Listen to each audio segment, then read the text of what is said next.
کافی غیر معمولی تقریب کا تفصیلی جائزہ لے رہے ہیں۔ یہ پچھلے دنوں پٹنہ شہر میں ہوئی ایک مدرسے میں۔ جی، مدرسہ اسلامیہ انجمن مفید الاسلام میں۔ ہاں، اور موقع تھا الزائمر کا عالمی دن۔ دلچسپ بات یہ ہے کہ اس کا اہتمام کچھ نوجوانوں نے کیا تھا۔ بالکل، اور یہی بات اسے خاص بناتی ہے۔ مطلب صحت عامہ اور وہ بھی الزائمر جیسے آپ کہیں پیچیدہ موضوع پر بات کرنے کے لیے ایک دینی مدرسے کا انتخاب، یہ واقعی ایک الگ سی بات ہے۔ عام طور پر تو ایسی مہمات شہروں میں کمیونٹی سینٹرز میں ہوتی ہیں۔ جی ہاں، ہسپتالوں میں یا کوئی اور شہری جگہ، لیکن مدرسے میں جہاں کا ماحول بالکل مختلف ہے، وہاں طلبہ ہیں، اساتذہ ہیں، ان تک یہ پیغام پہنچانا، یہ ایک آپ کہیں قابل ستائش قدم ہے۔ صحیح۔ تو ہمارے پاس اس تقریب کی ایک رپورٹ ہے جس میں تفصیلات ہیں۔ تو آئیے اسی رپورٹ کی روشنی میں ذرا گہرائی میں چلتے ہیں، دیکھتے ہیں کیا کیا ہوا، کون سی باتیں اہم تھیں اور اس پوری کوشش کا مطلب کیا نکلتا ہے۔ ٹھیک ہے، مقصد صرف یہ نہیں کیا ہوا، بلکہ یہ کہ اس سے ہم کیا سمجھ سکتے ہیں۔ بالکل۔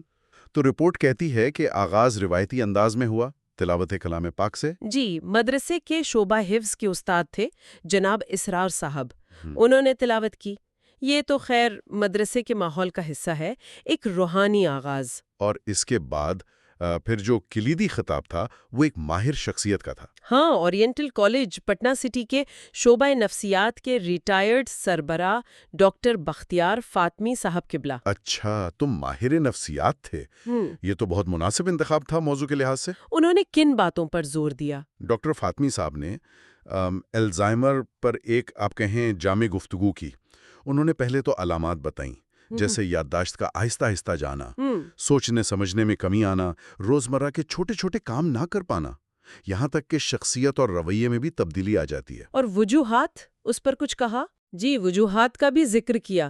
حالانکہ دیکھیں، الزائمر کی کوئی ایک وجہ تو ابھی تک پتہ نہیں چلی ہے۔ یہی سمجھا جاتا ہے کہ یہ کئی چیزوں کا مجموعہ ہے، جیسے عمر کا بڑھنا، کچھ جینیاتی عوامل بھی ہوتے ہیں، اور ہمارا طرز زندگی۔ لیکن ان کی بات میں سب سے آپ کہیں چونکا دینے والی یا سب سے سنجیدہ بات کیا تھی؟ سب سے اہم اور شاید سب سے زیادہ سوچنے والی بات جو ڈاکٹر فاطمی نے کہی وہ یہ تھی کہ اتنی طبی ترقی ہو گئی ہے، لیکن آج تک الزائمر کا کوئی شافی علاج، کوئی مکمل علاج نہیں مل سکا ہے۔ کیا مطلب؟ کوئی علاج نہیں؟ یہ تو بہت پریشان کن بات ہے۔ جی، یہ ایک حقیقت ہے۔ انہوں نے واضح کیا کہ ایسی کوئی دوا نہیں ہے جو اس بیماری کو جڑ سے اکھاڑ سکے یا جو دماغ کو نقصان پہنچ چکا ہے اسے ٹھیک کر سکے۔ تو پھر اگر علاج نہیں ہے تو پھر کیا؟ مریضوں کے لیے، ان کے گھر والوں کے لیے کیا راستہ ہے؟ یہ تو بڑی مایوسی کی بات لگتی ہے۔ نہیں، مایوسی کی بات نہیں، یہیں پر ڈاکٹر فاطمی کی بات کا دوسرا اور شاید زیادہ اہم حصہ آتا ہے۔ انہوں نے یہ نہیں کہا کہ مایوس ہو جائیں، بلکہ انہوں نے متبادل راستوں پر زور دیا۔ اچھا، وہ کیا تھے؟ ان کے مطابق جب دوا کام نہیں کرتی تو سب سے ضروری چیز ہے مشاورت، یعنی کاؤنسلنگ۔ کاؤنسلنگ کس کی؟ مریض کی یا؟ مریض کی بھی، اور خاص طور پر ان لوگوں کی جو ان کی دیکھ بھال کر رہے ہیں، گھر والے، انہیں نفسیاتی مدد دینا، عملی مشورے دینا، انہیں یہ سکھانا کہ وہ مریض کی حالت کو سمجھیں، صبر سے کام لیں، محبت سے پیش آئیں، اور یہ بھی کہ وہ خود اپنا خیال کیسے رکھیں۔ یہ بہت مشکل ہوتا ہے ان کے لیے بھی۔ یعنی علاج سے زیادہ زور دیکھ بھال پر آ گیا، سپورٹ پر۔ بالکل، مشاورت تو ایک پہلو ہوا۔ دوسرا، انہوں نے کہا کہ متاثرہ فرد کے طرز زندگی میں مناسب تبدیلیاں لائیں۔ طرز زندگی سے کیا مراد ہے؟ کھانا پینا، ورزش؟ وہ بھی ہے، لیکن صرف اتنا نہیں۔ مطلب یہ کہ مریض کے لیے ایک پرسکون، محفوظ اور جانا پہچانا ماحول ہو۔ ان کی ذہنی مصروفیت کو کسی نہ کسی طرح برقرار رکھنے کی کوشش کی جائے، جیسے پرانی تصویریں دکھانا، ان سے باتیں کرنا، ہلکی پھلکی سرگرمیاں، اور ان کا روز کا جو معمول ہے اسے جتنا ہو سکے برقرار رکھا جائے۔ اور ان سب سے بڑھ کر جس چیز پر ڈاکٹر فاطمی نے سب سے زیادہ زور دیا وہ تھا ہمدردی، محبت، بہتر سلوک۔ انہوں نے کہا جب دوا بے اثر ہو جائے تو انسان کی شفقت، اس کی توجہ، یہی سب سے بڑی دوا ہے۔ یہ واقعی ایک بہت بہت گہرا پیغام ہے، خاص طور پر ہمارے معاشرے میں جہاں بیماری کو اکثر صرف ایک میڈیکل مسئلہ سمجھا جاتا ہے، یہاں تو انسانی پہلو کو مرکز میں رکھا جا رہا ہے۔ جی اچھا، دواؤں کا کیا بالکل ہی ذکر نہیں کیا؟ نہیں، ذکر کیا تھا، بتایا کہ کچھ دوائیں ہیں جو علامات کو تھوڑا کم کر سکتی ہیں یا بیماری کے بڑھنے کی رفتار کو شاید کچھ آہستہ کر دیں۔ اچھا، لیکن ساتھ ہی یہ بھی واضح کیا کہ ان دواؤں کا اثر محدود ہے، ہر ایک پر ایک جیسا نہیں ہوتا اور ان کے اپنے سائیڈ ایفیکٹس بھی ہو سکتے ہیں۔ تو ان کو علاج نہ سمجھا جائے، یہ بس علامات کو قابو میں رکھنے کی ایک کوشش ہے۔ اصل زور، جیسا ہم نے کہا، وہ ہمدردی، دیکھ بھال اور زندگی کو بہتر بنانے پر ہی تھا۔ یہ بات سمجھ میں آتی ہے، یعنی سائنس جہاں تک جا سکتی تھی وہاں تک بتایا، اور پھر کہا کہ اصل کام اب انسانیت کا ہے، تعلقات کا ہے، سماجی ذمہ داری کا ہے۔ یہ تو خود میں ایک بڑا سبق ہے۔ بالکل۔ اچھا، تقریب میں اور بھی لوگ تھے بولنے والے، رپورٹ میں کچھ اور نام بھی لکھے ہیں؟ جی ہاں، اعزازی مہمان تھے جناب منور حسن صاحب، انہوں ہی آگے بڑھایا، خاص طور پر طرز زندگی یا روزمرہ کے معمولات میں تبدیلی پر۔ اچھا، رپورٹ میں ایک دلچسپ جملہ ہے، دن چڑیے میں تبدیلی۔ دن چڑیے، یہ کیا مطلب ہوا؟ جی، یہ تھوڑا غیر معمولی ہے۔ غالب امکان یہی ہے کہ اس سے مراد روزمرہ کے معمولات ہیں، ڈیلی روٹین، لائف سٹائل۔ شاید انہوں نے اس پر زور دیا کہ ایک منظم جانا پہچانا روٹین جو ہے وہ الزائمر کے مریضوں کو ایک طرح کا تحفظ دیتا ہے، سکون دیتا ہے۔ ہاں، یہ بات تو سمجھ آتی ہے۔ بے ترتیبی سے تو وہ اور الجھ جاتے ہوں گے، ایک روٹین ہو تو شاید وہ زیادہ محفوظ محسوس کریں۔ اور ایک اور نام بھی ہے جناب ابو ریحان صاحب کا، وہ بھی اعزازی مہمان تھے۔ بالکل، جناب ابو ریحان صاحب نے بھی اسی موضوع کو پکڑا، طرز زندگی اور معمولات، لیکن ان کا انداز شاید زیادہ عملی تھا۔ رپورٹ کہتی ہے کہ انہوں نے مثالوں سے سمجھایا، اچھا، جیسے گھر کو کیسے محفوظ بنایا جائے گرنے پڑنے سے بچانے کے لیے، مریض سے بات کیسے کی جائے کہ وہ چڑے نہیں، انہیں کن کاموں میں مصروف رکھا جائے تاکہ وہ کچھ فعال رہیں، اس طرح کی عملی باتیں جو روزمرہ کی زندگی میں کام آتی ہیں۔ یہ حاضرین کے لیے، خاص کر جن کے گھروں میں کوئی مریض ہے، بہت مفید رہی ہوں گی۔ تو گویا ایک ہی مرکزی خیال کو کہ جب علاج نہیں تو دیکھ بھال، ہمدردی اور لائف سٹائل میں تبدیلی ہی اصل چیز ہے، مختلف لوگوں نے اپنے اپنے انداز سے الگ الگ زاویوں سے پیش کیا تاکہ بات اچھی طرح سمجھ میں آ جائے۔ یہ تو اچھی حکمت عملی ہے۔ یقیناً، ایک ہی بات کو مختلف لوگ جب مثالوں کے ساتھ کہتے ہیں تو وہ زیادہ اثر کرتی ہے، یاد رہ جاتی ہے۔ اور یہ بھی لگتا ہے کہ منتظمین نے اسے صرف ایک لیکچر نہیں رہنے دیا، بلکہ ایک گفتگو بنانے کی کوشش کی۔ صحیح۔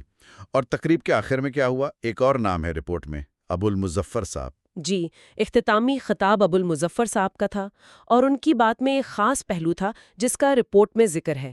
وہ یہ کہ انہوں نے براہ راست مدرسے کے بچوں سے بات کی، ان سے مکالمہ کیا۔ بچوں سے؟ یہ تو بہت ہی اہم بات ہے، الزائمر جیسے موضوع پر بچوں سے بات کرنا۔ جی، انہوں نے شاید بچوں کی سمجھ کے مطابق انہیں بتایا ہو کہ یہ بیماری کیا ہوتی ہے، اور اگر ان کے گھر میں، محلے میں کوئی بزرگ اس طرح کی مشکل سے گزر رہے ہیں تو ان کے ساتھ کیسا برتاؤ کرنا چاہیے، نرمی سے، محبت سے۔ یہ پہلو تو واقعی غیر معمولی ہے۔ اکثر ایسے پروگرام بڑوں کے لیے ہوتے ہیں، بچوں کو، نوجوانوں کو، وہ بھی مدرسے کے طلباء کو اس میں شامل کرنا، اس کے کیا اثرات ہو سکتے ہیں؟ اس کے تو کئی فائدے ہیں۔ ایک تو یہ کہ نوجوان نسل کو ایک اہم سماجی اور طبی مسئلے کا پتہ چلتا ہے، ان میں کم عمری سے ہی حساسیت پیدا ہوتی ہے، ہمدردی کا جذبہ پیدا ہوتا ہے۔ دوسرا، یہ بچے کل کو جب بڑے ہوں گے تو اپنے خاندانوں میں، معاشرے میں بزرگوں کی دیکھ بھال کے حوالے سے زیادہ سمجھدار اور ذمہ دار ہوں گے۔ تیسرا، دیکھیں، مدرسے کے ماحول میں بزرگوں کے احترام پر ویسے ہی زور ہوتا ہے۔ الزائمر کی آگاہی اس اخلاقی تعلیم کو اور پکا کرتی ہے۔ یہ سکھاتی ہے کہ احترام صرف صحت مند بزرگ کا نہیں، اس کا بھی اتنا ہی ہے جس کی یادداشت کمزور ہو گئی ہے۔ اور رپورٹ کہتی ہے کہ بچوں نے اس گفتگو میں دلچسپی بھی لی۔ یہ تو اپنے آپ میں بڑی کامیابی ہے۔ بالکل، اگر بچے متوجہ تھے، سوال پوچھ رہے تھے، تو مطلب ہے بات ان تک پہنچی۔ یہ ان نوجوان منتظمین کی کامیابی ہے کہ ایک سنجیدہ موضوع کو ایسے پیش کیا کہ بچے بھی اس سے جڑ گئے۔ اور پھر آخر میں آخر میں رپورٹ کے مطابق جو نقیب تھے یعنی نظامت کرنے والے صاحب، انہوں نے پروگرام کے اختتام کا اعلان کیا، سب کا شکریہ ادا کیا، حاضرین کا، مقررین کا اور خاص طور پر ان نوجوانوں کا جن کی محنت سے یہ سب ممکن ہوا۔ تو اگر ہم اس ساری گفتگو کا خلاصہ کریں تو پٹنہ میں یہ جو تقریب ہوئی یہ کئی وجہ سے اہم تھی۔ ایک تو جگہ کا انتخاب، مدرسہ، الزائمر جیسے موضوع کے لیے غیر روایتی جگہ۔ دوسرا، اہتمام نوجوانوں نے کیا، جو ظاہر کرتا ہے کہ نوجوان نسل بھی سماجی مسائل میں دلچسپی لے رہی ہے۔ جی۔ تیسرا، پیغام بہت واضح تھا، علاج نہیں ہے لیکن ہمدردی، دیکھ بھال اور طرز زندگی میں تبدیلی ہے۔ اور چوتھا، بچوں کی شمولیت۔ آپ نے بالکل صحیح نکات اٹھائے، یہ صرف ایک آگاہی مہم نہیں تھی، یہ کمیونٹی کی سطح پر صحت کے مسئلے سے نمٹنے کا ایک عملی نمونہ تھا۔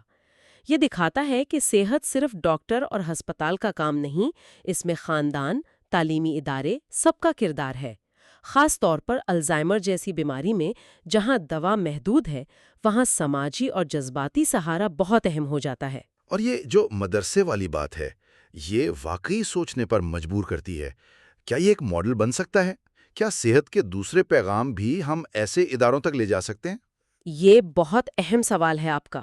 میرے خیال میں بالکل ہو سکتا ہے اور ہونا چاہیے۔ مدارس ہیں، مساجد ہیں، دوسری عبادت گاہیں ہیں، کمیونٹی سینٹرز ہیں، یہ وہ جگہ ہیں جہاں لوگ ویسے ہی اکٹھے ہوتے ہیں۔ وہاں ایک اعتماد کا رشتہ ہوتا ہے۔ ان جگہوں کو صحت کی آگاہی کے لیے استعمال کرنا، خاص طور پر بزرگوں کی صحت، دماغی صحت یا لائف سٹائل سے جڑی بیماریوں کے لیے، یہ بہت مؤثر ہو سکتا ہے۔ پیغام زیادہ لوگوں تک پہنچے گا اور شاید زیادہ اثر بھی کرے گا، کیونکہ وہ ان کے اپنے ماحول میں دیا جا رہا ہے۔ بالکل۔ اس تقریب نے یہ بھی دکھایا کہ نوجوان اگر چاہیں تو وہ مثبت تبدیلی لا سکتے ہیں، روایتی سوچ سے ہٹ کر کچھ کر سکتے ہیں۔ یقیناً، نوجوانوں کی توانائی، ان کا نیا زاویہ نظر، یہ معاشرے کے لیے بہت قیمتی ہے۔ اس تقریب کا ایک اور پیغام شاید یہ بھی ہے کہ الزائمر یا ڈیمنشیا کے مریضوں کو الگ تھلگ نہ کیا جائے، انہیں جتنا ہو سکے کمیونٹی کا حصہ بنا کر رکھا جائے۔ ان سے ہمدردی اور احترام صرف گھر والوں کی نہیں، پورے معاشرے کی ذمہ داری ہے۔ بالکل۔ یہ تقریب ہمیں یاد دلاتی ہے کہ طبی چیلنجز کا مقابلہ صرف سائنس سے نہیں ہوتا، اس کے لیے انسانیت، ہمدردی اور ایک مضبوط سماجی ڈھانچہ بھی چاہیے۔ یہ صرف الزائمر کے لیے نہیں، شاید ہر اس مسئلے کے لیے اہم ہے جو عمر بڑھنے یا کمزوری سے جڑا ہے۔ یہاں ایک بات اور سوچنے کی ہے، جس ہمدردی، اچھے سلوک اور طرز زندگی میں تبدیلی کی بات الزائمر کے مریضوں کے لیے اتنی زور شور سے کی گئی، کیا یہ اصول عام طور پر ہمارے معاشرے میں بزرگوں کی دیکھ بھال کا حصہ نہیں بننے چاہیے؟ کیا ہم ایک ایسا سپورٹ سسٹم بنا سکتے ہیں جو صرف بیمار نہیں بلکہ تمام بزرگوں کا خیال رکھے، ان کے وقار کا خیال رکھے؟ یہ ایک اہم نکتہ ہے۔ اور دوسری بات، جیسا آپ نے بھی کہا، کیا یہ ماڈل ایک منفرد جگہ پر کامیاب آگاہی پروگرام کا صحت کے دوسرے موضوعات کے لیے اور دوسری غیر روایتی جگہوں پر جیسے فیکٹریوں میں، کسانوں کے درمیان، گاؤں کی چوپالوں میں استعمال کیا جا سکتا ہے تاکہ صحت کا پیغام واقعی سب تک پہنچے؟ یہ وہ سوالات ہیں جو پٹنہ کی یہ تقریب ہمارے لیے چھوڑ گئی ہے۔